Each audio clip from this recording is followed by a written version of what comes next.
Mga buhing santos, welcome sa ato nga tulumanon na DEFRA channel. Ang ito pag-isgutan karon nganong manguros man ta. Ngano ba nga gikinahanglan ba gyud ang tao nga manguros sa ngalan samahan, sa anak o sa Espiritu Santo? Unsa gyud ang katarungan niini?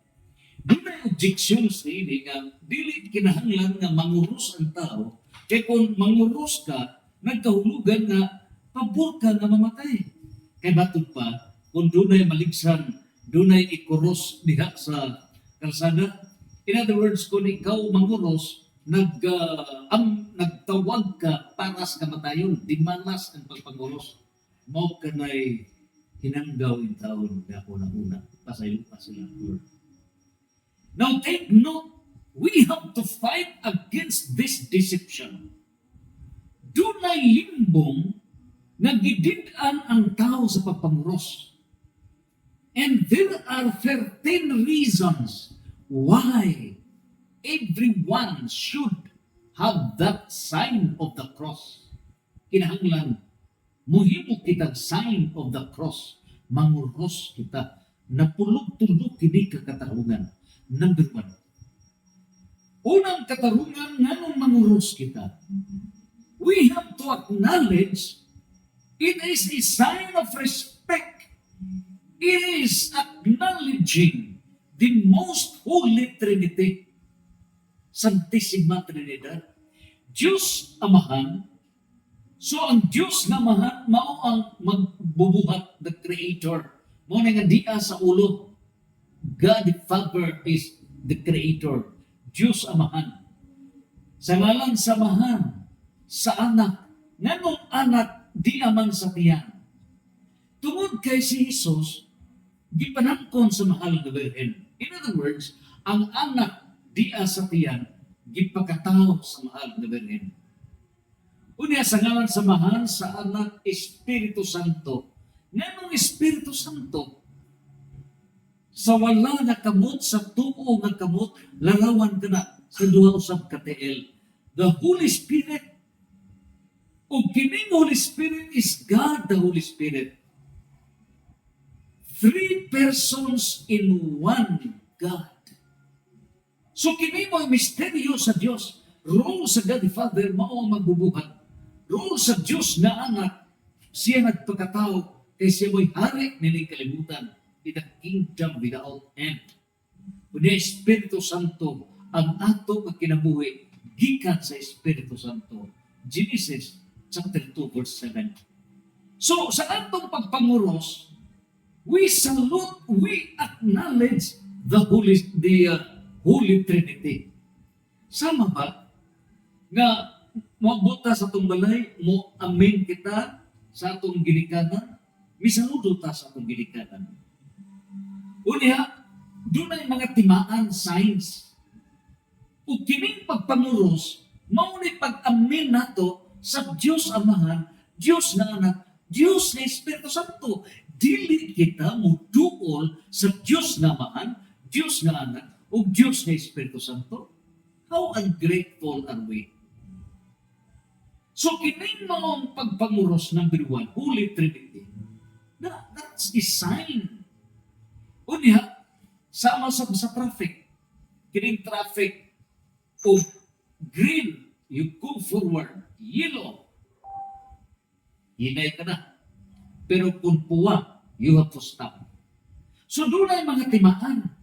Sa samang pagkaagi, ang pagpanguros, ngunit timaan na kining tanan, it's a mystery of the Holy Trinity. That is the power of God. Number 2, ngano kita nga gikinahanglan manguros? It is a renewal of baptism. In the book of Matthew, take note, Holy Trinity, Genesis 1:26. Buhaton nato ang tao sama sa itong dagway in our likeness and image. Mao na our image. Diyos Amahan, Diyos Anak, o Diyos Espiritu Santo. So ikaduha nga ng manguros. Diha sa Matthew 28:19.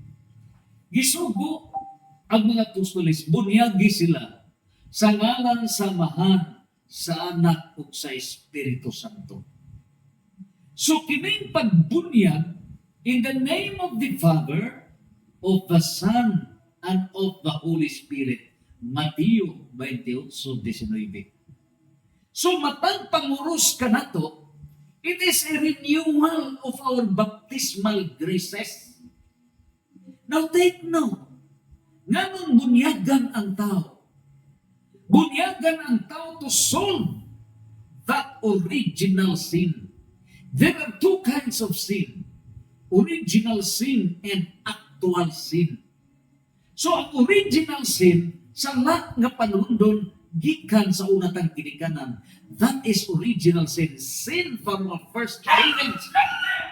And the solution against that original sin, the solution against that sin committed by first parents is baptism.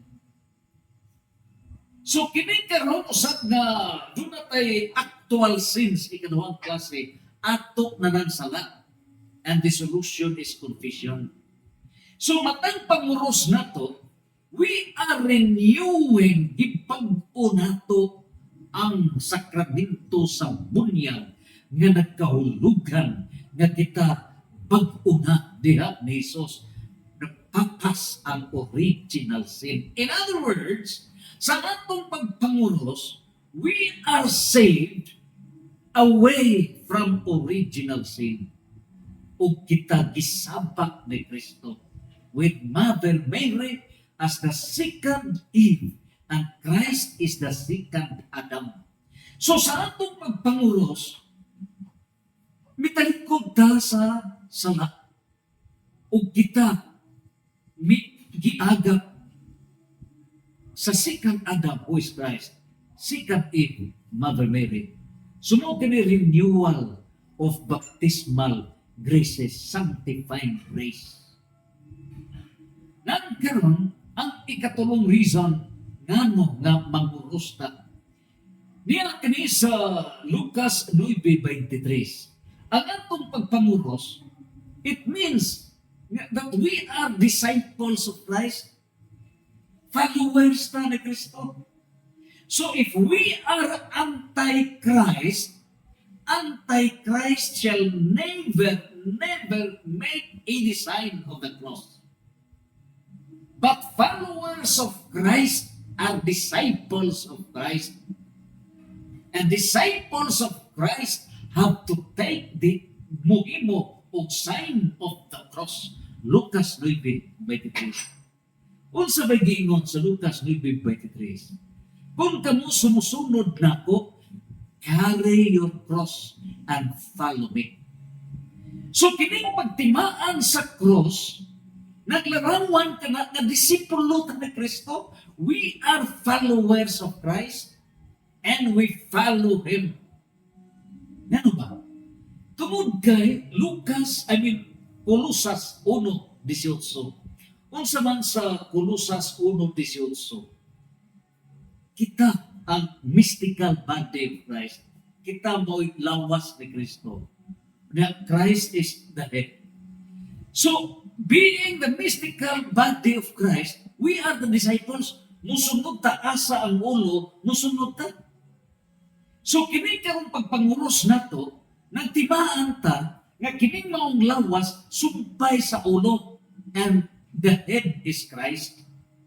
Efeso 5:23.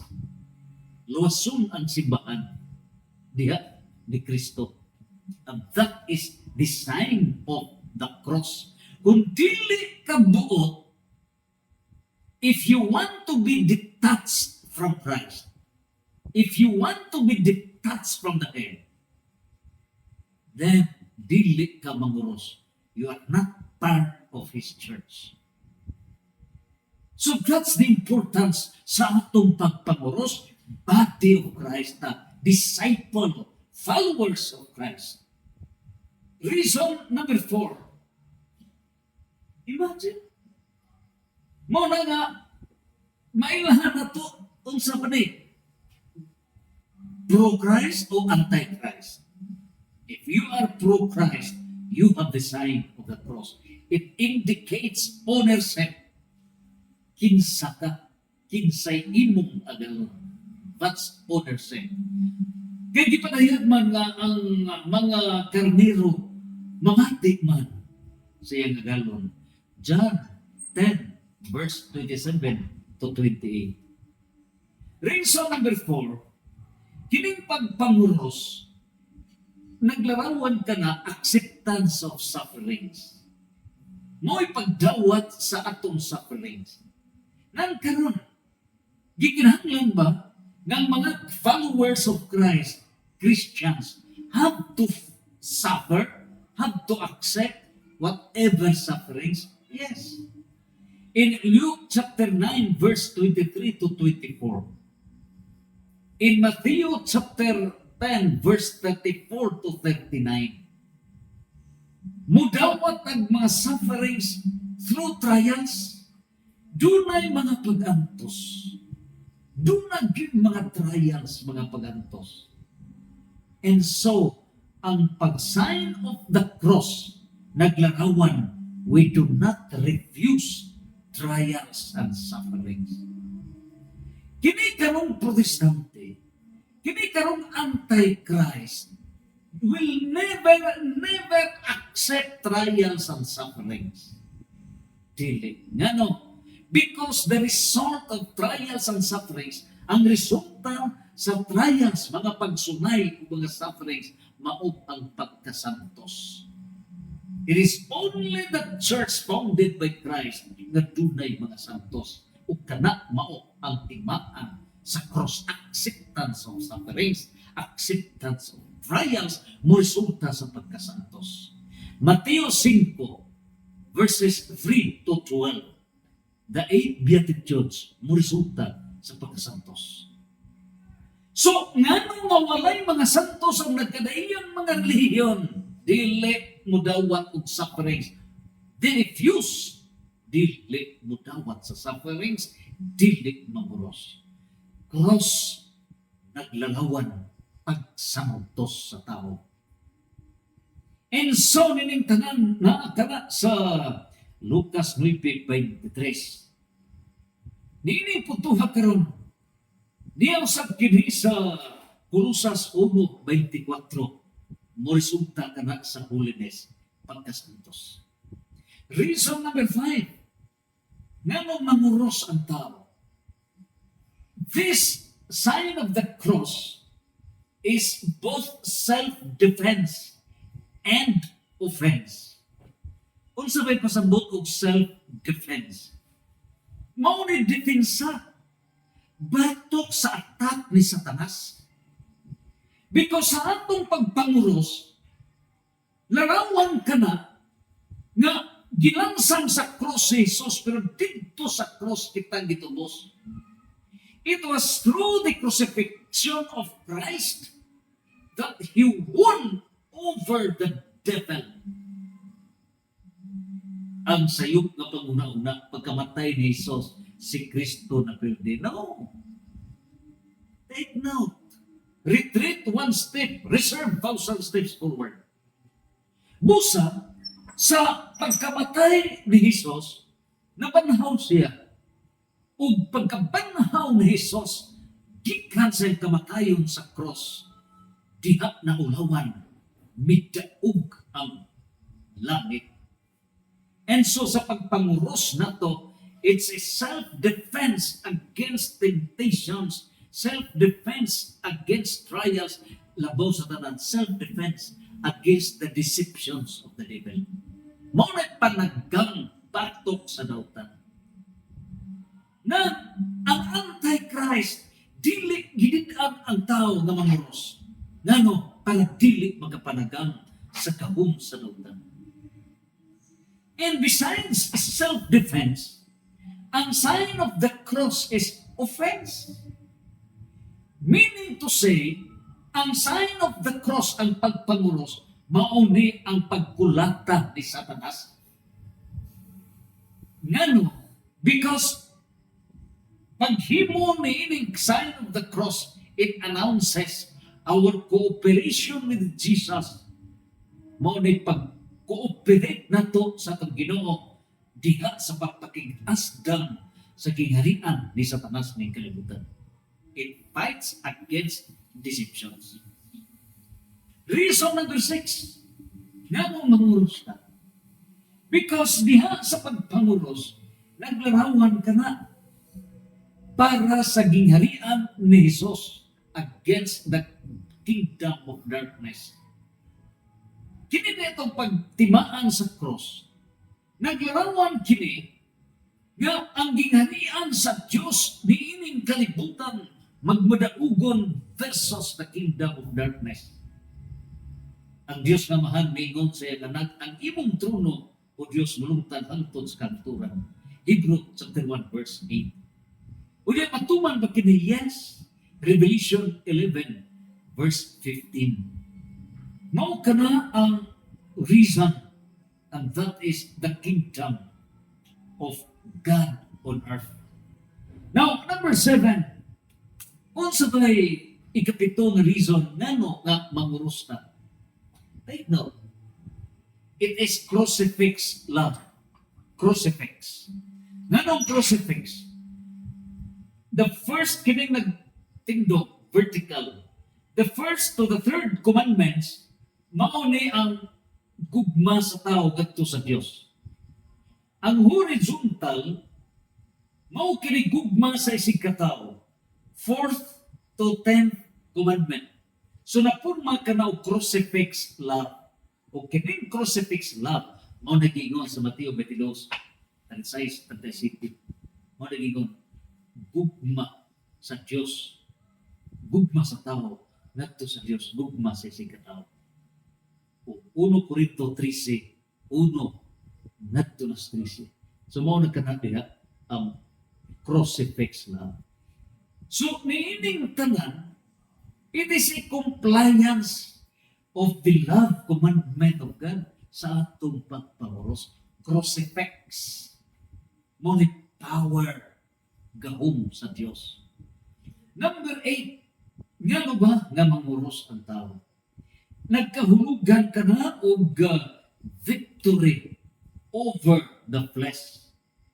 O sa victory, milampos batok sa lawas nun na desires. Na ka na sa Galatians chapter 5, verse 16 to 22. Nga nahitabo ni ini na gilansang ang atong mga lawas nun nga mga kahibog. Lawas nun nga mga desires nga magkapatintal sa tao. Ug sa atong pagpanguros, naglarawan nga gigakosta sa mystery of sufferings of Christ. Self-denial.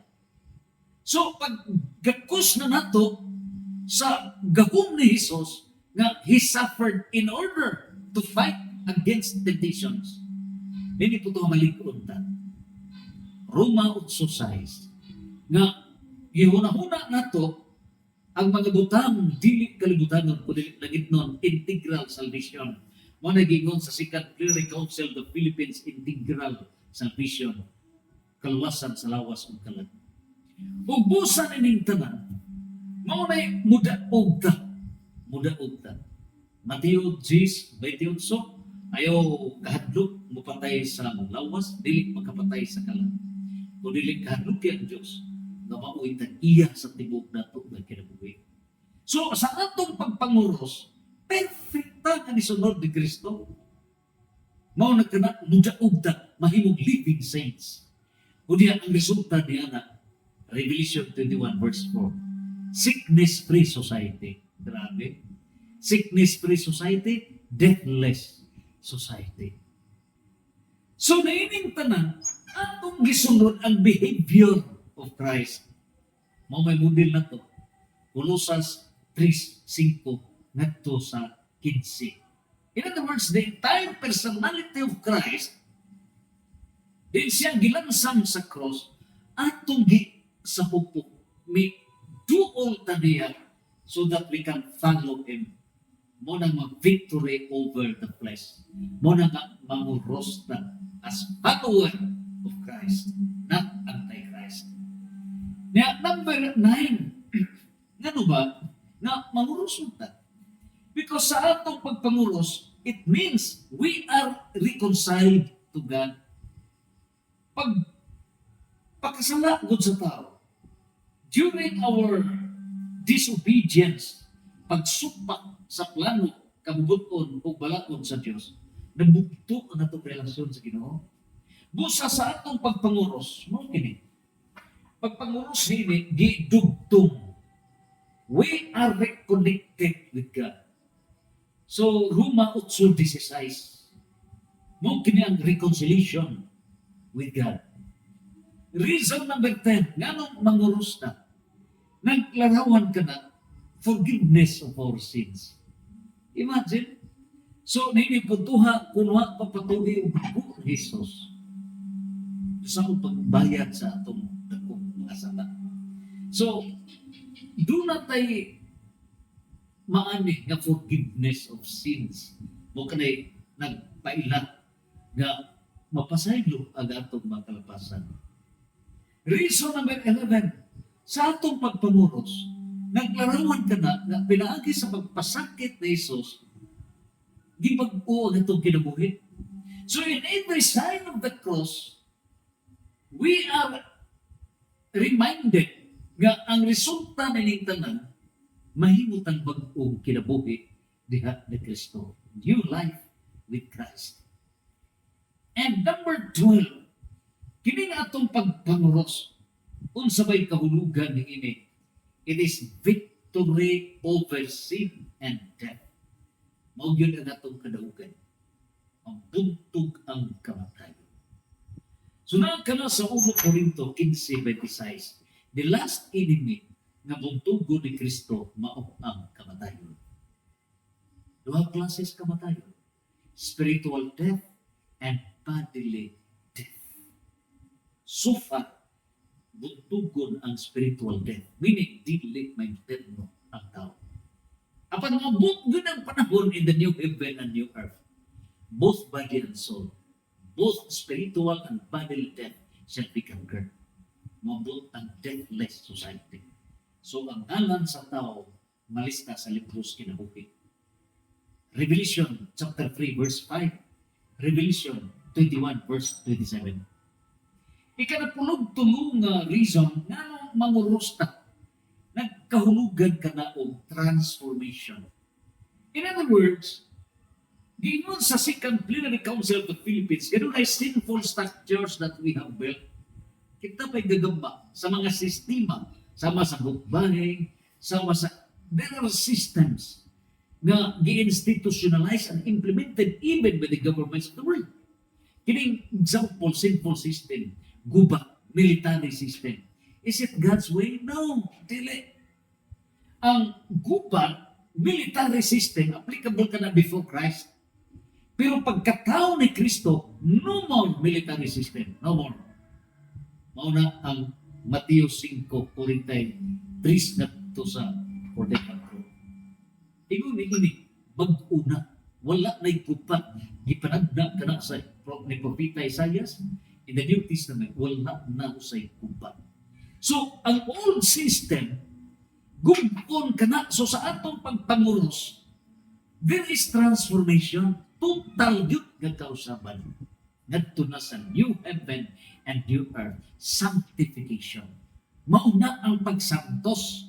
So, ang mga Protestante, all other religions of the world against Catholic, against the Christ founding church, there are no saints.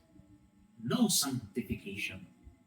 Ubusa, this sign of the cross means total change, transformation. That is sanctification. Mahimot ang living saints, mga buhing santos. And number 14, para asa man in conclusion, this summary. Ang pagpanguros is the power of God. You may forget 1 to 13, but do not forget number 14. The number 14 reason ngano nga kita manguros, doy paminaw doy. Ngano nga manguros? It is the power of God. Gahom ka na sa Diyos. Na magkana na patik 1 Corinthians chapter 1 verse 18. Mingon si San Pablo sa 1 Corinthians chapter 1 verse 18. Those who ignore the cross are foolish. Kadtong may ignore gibaliwa ang cross nga dili angay manguros ang tao ilang gipasipan-an mga buang-buang forget them. Ngano ba mipadayon si San Pablo, for the message of the cross is foolishness for those who are perishing. Kadto mga antichrist ilang gihimo foolishness kabuang jagaan ang pagpanguros. Gidiktaan nila ang mga bata na ayaw ka mo pagpanguros. These are foolish persons. They are perishing. You are doing deceptions. Apanon sa pag-ingon ni San Pablo, kining pagpanguros, but to us who are being saved, the sign of the cross, kining cross is the power of God. Si San Pablo, mitason ni ini, sign of the cross is the power of God. So mao kini ang napulog upat ka mga reasons ngano nga magkinahanglan nga manguros gayud ang tao. That is para sa kasantos. Praise the Lord. Santos, Santos, Santos, Fiat.